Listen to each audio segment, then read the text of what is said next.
सबसे पहली बार जब मैंने ये कहानी सुनी तो जैसे आप कहें कि आपको गूज़बम्प्स हुए, मुझे भी पढ़ के और सुन के हुए थे, क्योंकि मैं बिलीव नहीं कर पा रहा था कि ये हमारे समाज में इतना बड़ा प्रॉब्लम है जिसके बारे में ना तो अभी तक कोई ऐसी किताब लिखी गई है, ना कोई फिल्म बनी है इस पर। तो हमें लगा कि ये कहानी ऑडियंस तक पहुंचनी चाहिए किसी भी मीडियम के थ्रू, भले ही वो फिल्म हो या वेब सीरीज़ हो। और इसीलिए लगता है मुझे कि डायरेक्टर और प्रोड्यूसर ने सोचा कि ये कहानी हम कहें। तो मेरे लिए चैलेंजिंग था, बिकॉज आप लोगों ने शायद मुझे थोड़ी रोमांटिक कॉमेडी जैसी फिल्मों में देखा है, लेकिन वही करने में शायद एक एक्टर को मज़ा आता है, तो मेरे लिए भी वो चैलेंज था और मज़ा आया मुझे करने में। आपको इस किरदार में ढलने के लिए कितना समय लगा, क्योंकि आज तक आपने चॉकलेटी बॉय में किरदार निभाया है? जी जी। तो मतलब कितना समय लगा?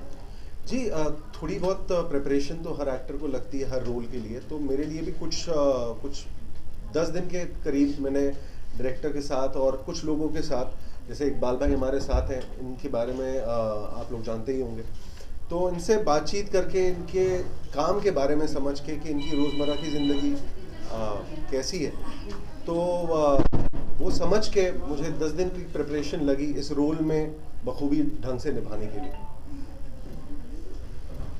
सर, लावास्ते का मीनिंग क्या है? जी, इसका मतलब आपको डायरेक्टर साहब बताएंगे। लावास्ते आपने ट्रेलर देखा है तो मुझे लगता है काफ़ी कुछ समझ में आया होगा कि लावास्ते नाम क्या है।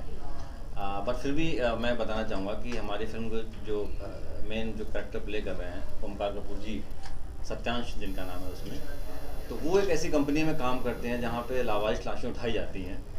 और एक संस्था है जिसका नाम है लाशों के वास्ते। तो जब ये वहाँ काम करते हैं तो उनको लगता है कि यार इसमें बहुत सारे लूप होल्स हैं। जब ये जाते हैं इनका दिल पिघल जाता है यार, देखते हैं कि लावारिस पेरेंट्स हैं वो जाते हैं, कभी कोई सड़क पे लावारिस है, तो उनके मन में ख्याल आता है कि कुछ ऐसा किया जाए कि हर किसी को जो है प्रॉपर एक अंतिम संस्कार मिल सके। तो वो आइडिया इनके दिमाग में रहता है, रात दिन बेचैन होते हैं फिल्म में, जैसे देखेंगे आप। और तब ये कुछ ऐसा क्रिएट करना चाहते हैं और तब इनके दिमाग में ख्याल आता है कुछ ऐसा एक संस्था बनाई जाए जो सबके लिए हो। आपके पास पैसे हैं कोई फ़र्क नहीं पड़ता, नहीं है तो फ़र्क नहीं पड़ता, एक ऐसी संस्था बनाई जाए जो हर किसी का उसके धर्म के अनुसार अंतिम संस्कार करे। तो वो कंपनी बनाते हैं, इसका नाम है लावास्ते। ये मुझे लगता बाकी ज़्यादा डिटेल बताऊंगा तो फिर फिल्म के लिए कुछ छोड़ना पड़ेगा, बाकी आपको शायद फिल्म देखनी हो। सुधीर जी, मेरा आपसे एक और सवाल है। सबसे पहले आपको मतलब ख्याल कैसे आया कि आपको यही कॉन्सेप्ट में बनाना है, क्योंकि ये चीज़ जो आपने सोची तो सबसे मतलब अलग सोचा, तो कॉन्सेप्ट ही बिल्कुल न्यू है। देखिए, ये बात सही है कि मैं डायरेक्टर हूँ फिल्म का, एंड बहुत सारा काम होते हैं फिल्म को शुरुआत बिल्ड करने में। बट ये सबसे जो पहला ख्याल है वो हमारे प्रोड्यूसर हैं आदित्य वर्मा जी, इनके दिमाग में आया था 2014 में। तो वो ख्याल इनके माइंड में मैं बोलता हूँ आपको, देखिए ये ऐसा विषय है आज तक कभी भी बॉलीवुड में इस तरीके के सब्जेक्ट पे फिल्म नहीं है। और जो लास्ट के वास्ते के जो लोग हैं, हम लोग देखते हैं, आप कभी कभी निकलते इग्नोर कर देते हैं, तो जो लास्ट के वास्ते के लोग हैं वो भी उसी तरीके का काम कर रहे हैं समाज में, जिस तरीके से हमारी आर्मी हमारी सीमा पर खड़े होकर हमारे देश की रक्षा कर रही है। अब बात ये थी कि देखिए ये एक तरीके से आप जीवन में, एक जीवन है आपका, जीना एक ही बार है। तो मेरी जितनी भी जमा पूंजी थी, मैंने ये 2014 में इस विषय के बारे में सोचा, लेकिन मैं इंतज़ार करता रहा कि एक ना एक दिन इस सब्जेक्ट पे फिल्म बनाऊंगा।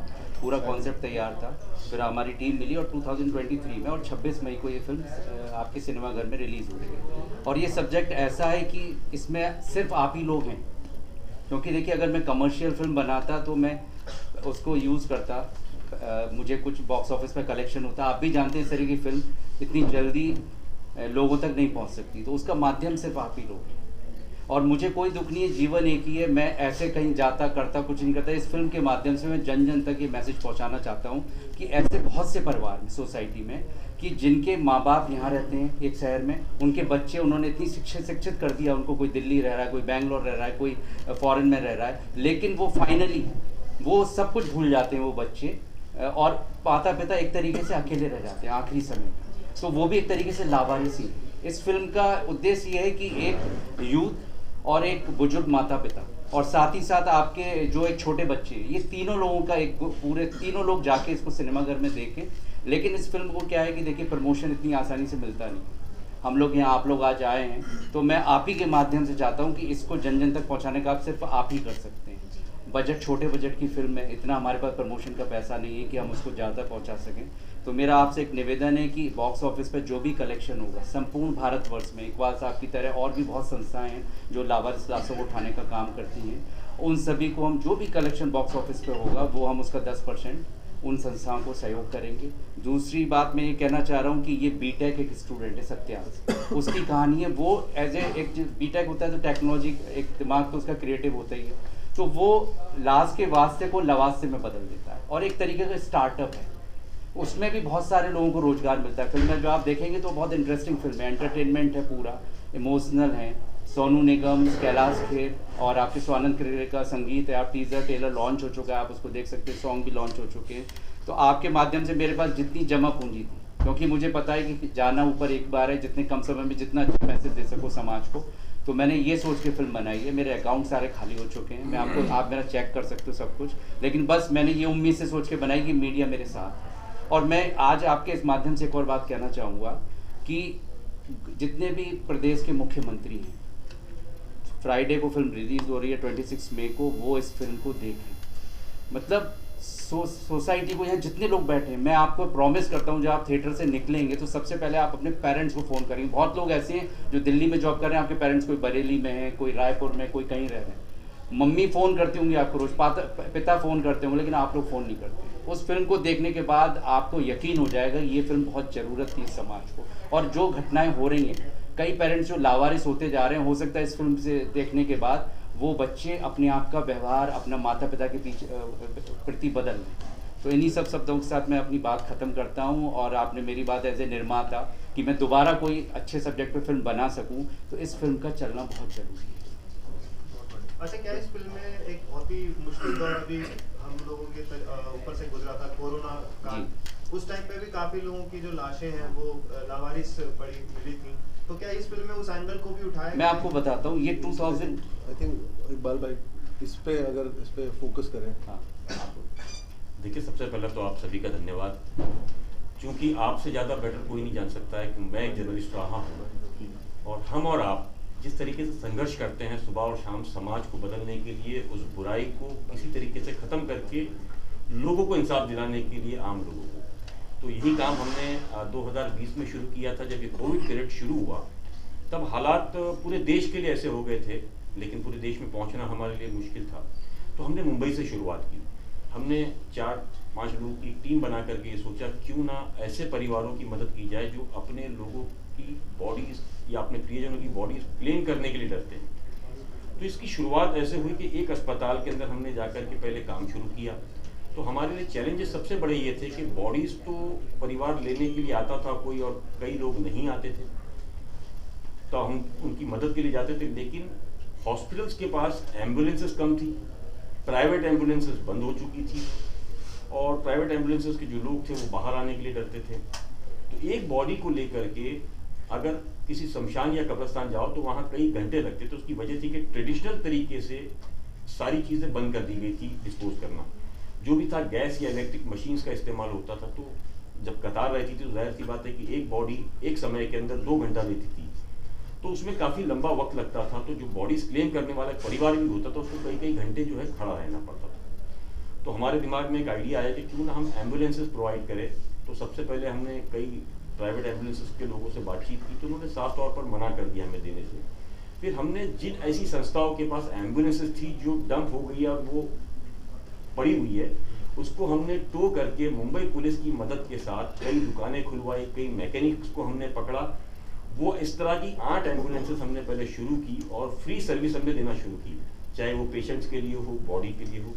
तब हमें रियलाइज़ हुआ, शुरुआत में तो हम मुस्लिम बॉडीज़ का काम कर रहे थे, लेकिन जब अस्पताल में हम जाते थे तो कई बॉडीज़ पड़ी हुई होती थी। तो हमने सोचा कि ये बॉडीज़ किस लिए, हमने हॉस्पिटल से बात की तो उसने कहा कि भाई ऐसी कई बॉडीज़ है जिसकी फैमिलीज आने के लिए डर रही है। उनको ये डर है कि अगर हम आएंगे तो हो सकता है हम भी कुछ दिनों में मर जाएंगे। तो हमने प्रपोजल रखा कि क्यों ना सर हम आपके सहयोग से इस बॉडी का अंतिम संस्कार करें।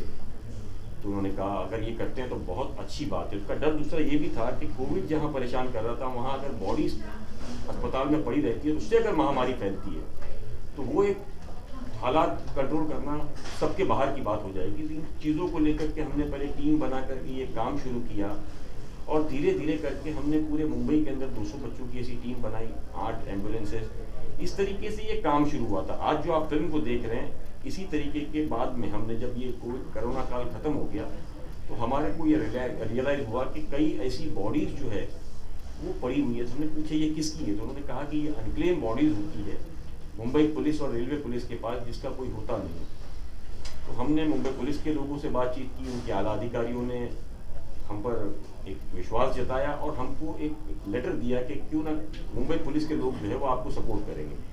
तो इस तरीके से हमने ये लावारिस बॉडीज का काम शुरू किया। फिलहाल जो आप लावारिस जिसे मानते हैं उसे हम एक परिवार की तरह उनकी अंतिम विदाई देते हैं, क्योंकि वो उसका पूरा हक होता है, उनका एक सम्मान होता है। उसी दौरान कई चीज़ें, जैसे वर्मा जी ने कहा कि 2014 में उनके दिमाग में कॉन्सेप्ट आया था, तो वो कॉन्सेप्ट कहीं ना कहीं 2020 ने सत्य करके दिखाया कि वाकई में हमारे समाज के अंदर कितना बड़ा बदलाव आया है। और वो बदलाव ये है कि हमारे आखिरी वक्त के अंदर शायद कांदा देना या हमको देखना तक पसंद नहीं करते हैं।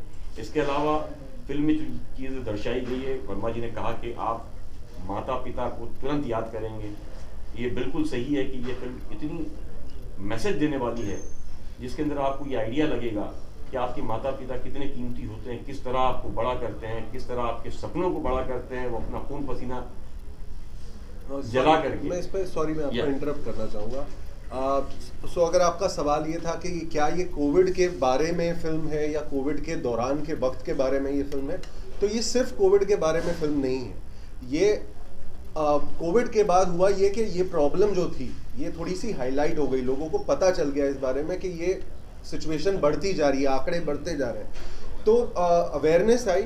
और वही हमने ये इस फिल्म के थ्रू दिखाया है कि हम चाह रहे हैं कि इस बात की और अवेयरनेस यूथ में स्पेशली आए, जिससे उस बात का एहसास हो लोगों की कि और जो कोई इसकी प्रॉपर सिविक अथॉरिटी या सोसाइटी में कोई ऐसी संस्था जैसे कुछ है, जैसे इकबाल भाई संभालते हैं, वैसे हम चाह रहे हैं कि जो यूथ है वो थोड़ा इस बारे में जागे। इसीलिए शायद इन्होंने भी मुझे एक यंग एक्टर को चुना इस फिल्म को निभाने के लिए। तो कोविड के से सिर्फ रिलेटेड नहीं है, लेकिन हर उस इंसान के बारे में है। और मुझे लगता है हर इंसान को, हम सब जो यहाँ हैं, हर इंसान को उतना हक होना चाहिए कि उसके जाने पर, इस दुनिया से जाने के बाद, उसका अंतिम संस्कार किस तरीके से हो, वो अपनी मर्जी से चुन सके पहले ही। तो हमने वो भी बात कहने की फिल्म में कोशिश की। हम चाहते हो, हमारे पास थोड़ा वक्त कम है, लेकिन हम चाहते हैं कि थोड़े और सवाल आप करें, हम क्विकली उसका जवाब दें। सर, आपने बोला कि इस फिल्म में उनके आखिरी वक्त को अच्छा बनाने के लिए दिखाया है, तो कई बार हम मॉर्चरी जाते हैं तो देखते हैं कि कई लाशों को ऐसे ही फेंक देते हैं जी। तो इसमें ऐसा कुछ दिखाया है कि लाशों के बारे में कि उनको गलत तरीके से इस्तेमाल किया जी। आप जब फिल्म देखेंगे, और हमने यही दिखाने की कोशिश की है कि फिल्म में बहुत रियलिस्टिक टोन रखा है हमने, ताकि कोई ऐसी उसको ग्लैमराइज करने की या उसको सिंपैथी दिखाने की भी हमने कोशिश नहीं की। हमने उसको रियलिस्टिक रखा है कि जो प्रॉब्लम है, जिस तरीके से हैंडल की जाती है सिचुएशन, और हमने उसका समाधान भी दिया है कि किस तरह इसे एक ऑर्गेनाइज तरीके से अंजाम तक पहुंचाया जाए। तो आई थिंक उसका जवाब फिल्म में है, जब आप देखेंगे।